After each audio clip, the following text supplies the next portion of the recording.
2월 14일 오늘의 말씀은 마태복음 11장 1절에서 10절입니다. 예수께서 12제자에게 명하기를 마치시고 이에 그들의 여러 동네에서 가르치시며 전도하시려고 거기를 떠나가시니라. 요한이 옥에서 그리스도께서 하신 일을 듣고 제자들을 보내어 예수께 여짜오되 오실 그이가 당신이오니이까 우리가 다른 일을 기다리오리이까. 예수께서 대답하여 이르시되 너희가 가서 듣고 보는 것을 요한에게 알리되 맹인이 보며 못 걷는 사람이 걸으며 나병 환자가 깨끗함을 받으며 못 듣는 자가 들으며 죽은 자가 살아나며 가난한 자에게 복음이 전파된다 하라. 누구든지 나로 말미암아 실족하지 아니하는 자는 복이 있도다 하시니라. 그들이 떠나매 예수께서 무리에게 요한에 대하여 말씀하시되 너희가 무엇을 보려고 광야에 나갔더냐? 바람에 흔들리는 갈대냐? 그러면 너희가 무엇을 보려고 나갔더냐? 부드러운 옷 입은 사람이냐? 부드러운 옷을 입은 사람들은 왕궁에 있느니라. 그러면 너희가 어찌하여 나갔더냐? 선지자를 보기 위함이었더냐? 옳다.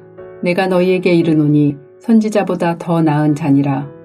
기록된 바 보라 내가 내 사자를 내 앞에 보내노니 그가 내 길을 내 앞에 준비하리라 하신 것이 이 사람에 대한 말씀이니라. 화요일 아침 주님 앞에 나오신 여러분을 환영하고 축복합니다. 예수님께서 나의 메시아이심을 믿으며 어떤 상황에서도 넘어지지 않는 여러분 되시기를 축복합니다. 오늘 본문은 옥중에 있는 세례 요한이 자신의 제자들을 통해 예수님이 오실 그분, 메시아인지 확인합니다. 예수님은 세례 요한이 어떤 사람인지를 세 가지 비유를 통해 말씀해 주고 있는 내용입니다. 여러분, 우리는 일반적으로 사람이나 사물에 대해 나름의 지식을 가지고 있습니다. 그 사람은 이런 사람이야 라든가 그 사물은 이런 거야 라는 나름의 지식을 가지고 있습니다. 만약 우리가 가지고 있는 지식과 틀릴 때 우리 안에는 불균형이 일어납니다. 왜 틀리지? 내가 생각한 그 사람이 아닌가? 내가 생각한 그 물건이 아닌가? 이런 생각이 떠오릅니다. 그럴 때 우리의 반응은 두 가지입니다. 하나는 내가 가진 지식이 옳다고 우기며 고수하는 방법입니다. 다른 하나는 살펴보고 새롭게 발견하게 되는 개념이나 지식을 받아들이는 것입니다. 오늘 본문에 나오는 세례 요한도 메시아이신 예수님을 바라보며 불균형을 경험하고 있습니다. 지금 자신이 생각하는 메시아 상과 예수님의 행보가 맞지 않는다고 느끼기 때문입니다. 세례 요한은 주의 길을 예비하는 회개와 세례의 사역을 하였습니다. 그는 메시아가 오시면 손에 키를 들고 타작해서 알곡은 드리고 쭉정이는 영원한 불에 태우는 구원과 심판의 사역을 하실 것을 기대했습니다. 요한이 생각한 메시아의 사역은 임박한 종말과 심판이 주된 사역이라고 생각했습니다. 2절에 요한이 그리스도께서 하신 일, 가르침과 복음 전파 그리고 병 고침의 사역에 대해 들었습니다. 옥에 갇힌 그는 자신의 생각과 뭔가 다른 듯한 예수님을 아마도 확인하고 싶었을 것입니다. 그래서 요한은 이렇게 질문합니다. 3절에 오실 그이가 당신이 오니까 우리가 다른 일을 기다리오리이까. 오실 그이라는 표현은 구약에 약속된 메시아시냐고 묻는 질문입니다. 우리가 다른 일을 기다리오리이까 묻는 의미는 무엇일까요? 요한이 생각한 메시아와 100% 일치하지 않고 있기 때문입니다. 이 질문에 예수님은 요한 네가 그것도 모르냐? 라고 책망하지 않으셨습니다. 또는 내가 메시아다 라고 직설적인 답을 하지도 않으셨습니다. 요한의 제자들에게 가서 보고 듣는 것을 요한에게 알려주라고 합니다. 5절에 6가지 내용을 말씀해 주셨습니다. 맹인이 보며, 못 걷는 사람이 걸으며, 나병 환자가 깨끗함을 받으며, 못 듣는 자가 들으며, 죽은 자가 살아나며, 가난한 자에게 복음이 전파된다고 알려주라고 하십니다. 예수님께서는 메시아에 대한 이사야의 예언이 성취되는 일을 확인시켜 주셨습니다. 예수님의 이 말씀으로 요한은 예수님이 메시아이심을 확신했을 것입니다. 여러분, 세례 요한의 의심은 사실 상당히 합리적인 것일 수 있습니다. 그러나 메시아에 대한 개인의 생각이나 개념이 기준이 아님을 우리는 기억해야 합니다. 우리가 예수님을 생각할 때 우리는 예수님이 우리에게 이런 분이 되셔야 해, 이렇게 우리에게 해 주셔야 해 라는 나름의 생각들도 하고 기도를 통해 요구하기도 합니다. 하지만 메시아신 예수님에 대해 우리의 잣대를 대면서 나의 메시아라면 이래야 한다, 저래야 한다고 생각하는 오만하고 불손한 생각을 버려야 합니다. 우리가 예수님을 메시아로 그렇게 인정하는 그 근거는 하나님의 말씀에 있습니다. 그리고 예수님, 그분이 시작이고 그분의 마음대로 하실 권한이 있는 메시아이시기 때문에 우리의 잣대로 그분을 재단해서는 안 됩니다. 그렇다면 예수님을 메시아로 인정하는 우리는 어떻게 반응해야 할까요? 예수님을 메시아로 정말 믿는다면 우리는 실족하지 않아야 합니다. 6절을 보겠습니다.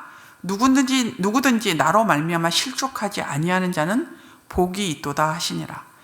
여기서 실족한다는 말은 넘어뜨리다, 죄를 짓게 되다 라는 뜻입니다. 이 말씀은 요한의 실족을 염려해서 하신 말씀이 아닙니다. 현장에 있는 제자들과 우리처럼 마태복음을 읽는 독자들에게 하시는 말씀입니다. 사실 기적을 보면서 넘어지는 사람, 실족하는 사람은 별로 없습니다. 하지만 십자가의 고난과 죽음, 그리고 핍박과 환난 속에서 넘어지지 않는 것, 실족하지 않는 것은 어려운 일입니다. 그런데 주님은 실족하지 않는 자는 복이 있다고 말씀하십니다. 예수님은 지금 우리에게 무슨 이야기를 하고 계신 것일까요? 어려운 상황 속에서도 메시아, 즉 왕이요 대제사장이요 선지자로서 우리를 구원하시고 돌보시는 예수님을 붙잡고 실족하지 말라고 말씀하고 계신 것입니다. 실족하지 말고 예수님의 제자로 세상을 거스르며 살라고 하십니다. 7절에서 9절을 보면 예수님은 세례 요한에 대해 이렇게 말씀하십니다. 바람에 흔들리는 갈대가 아니라 심지가 견고한 사람이다. 세례 요한은 부드러운 옷을 입고 궁궐에 있는 사람이 아니라 약대 털옷을 입고 광야에 있는 사람이다. 그리고 예수님의 길을 예비하는 선지자로서 요한을 소개해주고 있습니다. 주의 길을 예비하기 위해 기꺼이 불편함과 고단한 광야의 삶, 감옥 가는 삶을 감당했던 요한이 있었다면 이제 예수님이 오신 그 뒤에 서 있는 우리도 주님의 나라를 확장하기 위해 불편함과 부당함과 손해를 감수하는 삶을 살아야 합니다. 그것이 실족하지 않고 예수님의 제자로 세상을 거스르고 사는 삶입니다. 여러분, 예수님을 메시아로 인정하신다면 그분이 여러분의 왕 되심, 대제사장 되심, 그리고 선지자 되심을 확신하십시오. 그리고 어떤 삶의 정황 속에서도 흔들리지 말고 넘어지지 마십시오. 실족하지 마십시오. 예수님을 여러분의 메시아로 모시고 실족하지 않는 삶을 사는 여러분 되시기를 축복합니다. 오늘의 암구호는 예수님은 나의 메시아, 실족하지 마입니다. 예수님은 나의 메시아, 실족하지 마. 오늘 기도하실 때 우리가 바른 메시아관을 가지도록, 그리고 주변에 실족한 사람이 있다면 예수님께서 그들을 찾아가 주셔서 회복시켜 주시기를 기도해 주십시오. 기도하겠습니다. 살아계신 하나님 아버지, 주님이 우리의 메시아로 이 땅에 오심을 인하여 감사합니다.